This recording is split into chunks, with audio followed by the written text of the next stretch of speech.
Ladies, there's no better time than now to start putting your health first. From annual exams to menopause care, taking charge of your well-being can make all the difference. Joining us now to guide you through the essentials for a healthier you is Dr. Marguerite Brathwaite from Innovative Women's Care. Good morning. Hey, Jessica, how's it going? It's going great, and Happy New Year. Happy New Year to you, too. So it's a great conversation. Let's start with the basics. What does an annual exam involve, and really at what age should women begin getting them? Your annual exam is when a woman comes to an OBGYN once a year so that they can have their overall OBGYN check. And that usually includes like a breast exam and a pelvic exam, and plus or minus a pap smear. You start your pap smears about 21 years old, so you don't have to have an annual exam to about 21. And then your pap smear could be every 3 years, as long as you have normal paps. But you still need to come see your OBGYN every year because, a breast exam is important and a pelvic exam.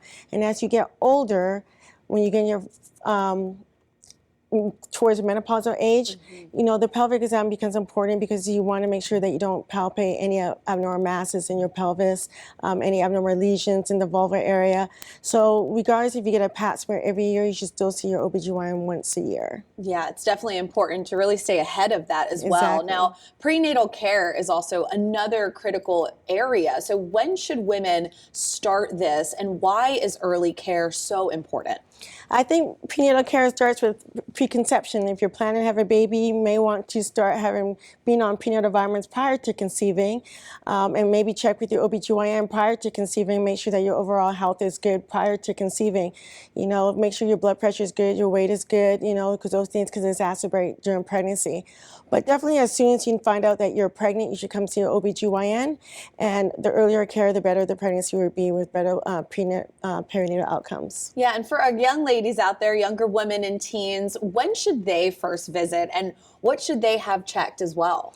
Right, so if you're not sexually active, you really don't need to see an OBGYN until you're 21 years old.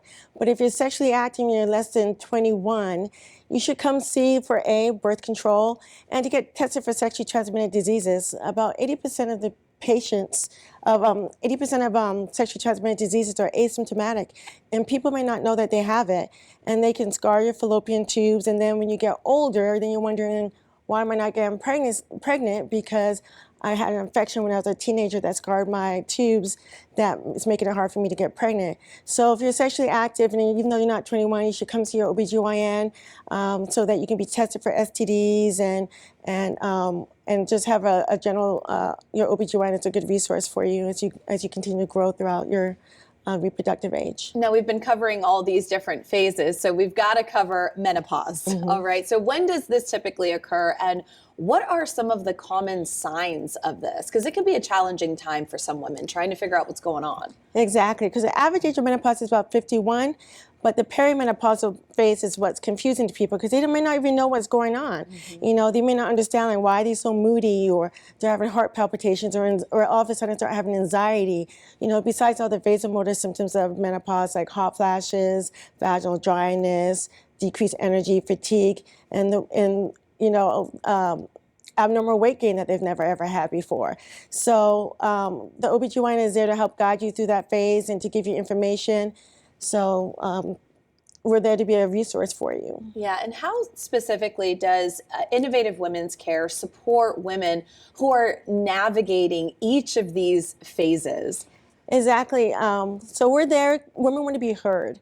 So whether a teenager, during your reproductive age, or menopause, they want somebody to listen to them so they can help figure out what's going on with them, or just even for understanding. But especially for menopause, they may not exactly know that they're perimenopausal because they may start at different ages for different people.